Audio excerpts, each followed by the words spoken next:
whereby the people who spent the most money on his Trump coin would then have access to the president at this dinner. Again, the president has been asked about this. He has addressed this. I have also stated previously from this podium that the president is abiding by all conflict of interest laws that are applicable to the president.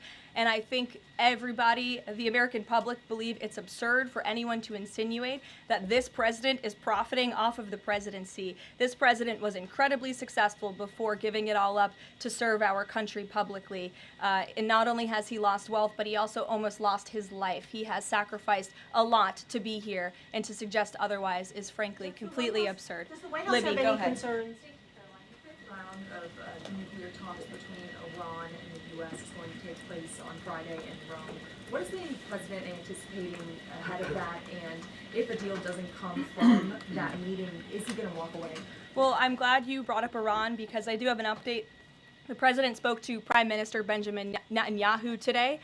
They had a productive discussion. They discussed many things, including, of course, the tragic shooting that took place here in Washington, D.C. last night. But they also did talk about a potential deal with Iran, which the president believes is moving along in the right direction. And as the president told me, and he's told all of you, this deal with Iran could end in two ways. It could end in a very positive diplomatic solution, or it could end in a very negative situation for Iran. So that's why these talks are taking place later this week.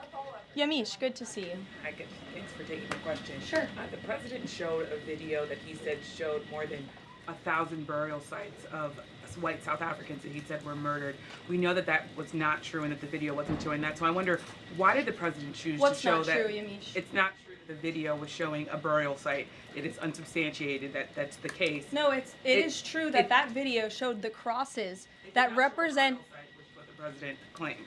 The video showed images of crosses in South Africa about white farmers who have been killed and politically persecuted because of the color of their skin. The president And those claimed crosses that it are was showing a representing their burial lives. Those crosses are representing their lives in the fact that they are now dead, and their government did nothing about it. Are you disputing that there's no... Disputing the fact that the video showed what the president claimed it showed, because it did not show that. But even more, what I'm asking you is who at the No, it White did House... show that. It who showed at the white crosses representing people who have perished because of White racial House persecution. verifies the videos that the president shows, and what protocols are in place when there's unsubstantiated information being put out for the world and world leaders to Yamish, show? what's unsubstantiated about the video? The video shows crosses that represent the dead bodies of people who were racially persecuted by their government. In fact, the Associated Press, of all places, has a picture of that very monument, and the caption from the Associated Press is, "Each cross marks a white farmer who has been killed in a farm murder." So it is substantiated, not just by that video and the physical evidence that everybody saw on display in the Oval Office, but also by another outlet in this room, the Associated Press. So you should take it up with them if you believe the claim is unsubstantiated, and that's a ridiculous line of questioning. John, go ahead. Go ahead, John. Thank you, Carolyn. The big, beautiful bill now goes to the Senate. Does, yes. A lot of the Republican senators have promised amendments that will water this thing down dramatically. What is the president's level of tolerance for their amendments to water it down, and what will be the action taken for some of the amendments that the president does not want? Sure. Well, the One Big Beautiful Bill is named the One Big Beautiful Bill for a reason, because it is a one big beautiful bill that encompasses just about everything this president could want for the American public. It delivers on so many of his core campaign promises. So surely we want to see those campaign promises signed into law. And as the president put in his Truth Social post this morning, and as he said to me, we can celebrate this past the House for a couple of hours, but now it's time for the Senate to get to work. The president has a great relationship with Senate Majority Leader Thune, and of course so many friends on the Senate side of the Hill, and he's expecting them to get busy on this bill and send it to his desk as soon as possible. Phil. Thank you. Given that the president said the other day the SALT cap, we don't want to benefit Democratic governors. If the Senate was to reduce that SALT cap or make any type of changes, would he support that, or is this a situation where done is beautiful and he just wants to pass it? Well, look, it's a hypothetical question, obviously. Negotiations. Well, correct, and the bill passed, didn't it? So now it's off to the Senate where additional negotiations will take place, and we'll see how it goes. Michael. Caroline, two questions on the beautiful bill. One of the campaign promises from President Trump was no tax on Social Security. Now, due to congressional rules, that wasn't able to be included in this bill. How does the president plan to follow through on that campaign promise? Well, this bill did address taxes for our seniors. It actually allows them to take off significant money from their Social Security payments, get more money back, I should say, put more money in their pockets for various reasons. So this bill delivers on that promise. That's the view of the White House. Secondly, you had two Republicans last night that voted against this bill, Congressman Massey and Davidson. Does the president think that they should be primaried?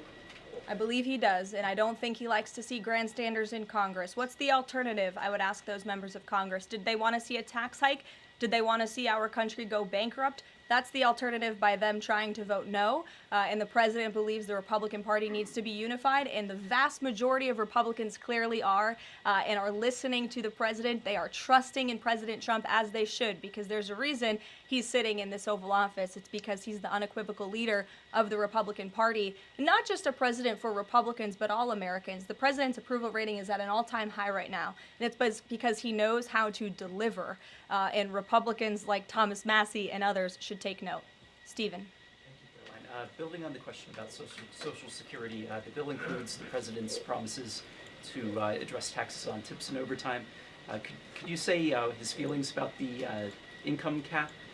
Is he satisfied where that landed? And also on a different matter, could you comment on the investigation that the Justice Department has into Andrew Cuomo? As for the first question, the president is clearly satisfied where the bill landed because it passed. Again, now it has to go to the Senate, so changes could certainly be made. As for your second question, I would defer you to the Department of Justice. Christian. Yeah, thanks, Caroline. Can you explain the decision to totally shake up FEMA leadership just a week before hurricane season? You'd have to ask the Department of Homeland Security in terms of leadership, but certainly the administration, and I know the National Security Council here at the White House is monitoring storms and natural disasters that are happening across the country at all times. We're briefed on those. The administration is briefed on those, and Secretary Noem is leading that effort for sure. Go ahead. Switching gears, Caroline. Yeah, just following up on Warren Davidson, I wanted to read you his quote that he posted online. While I love many things in the bill, promising someone else will cut spending in the future does not cut spending. Deficits do matter, and this bill grows them. Why should that get a Republican primary? This bill saves $1.6 trillion for the American taxpayer. It saves more than any bill that has ever passed Capitol Hill has. In fact, by double. The next bill saved $800 billion. This bill saves $1.6 trillion. So this is a very good bill for the American people, the American taxpayer. And I believe, as an outlet put it with a headline this morning, it might have been Politico actually, they wrote that the American people are going to be flush with cash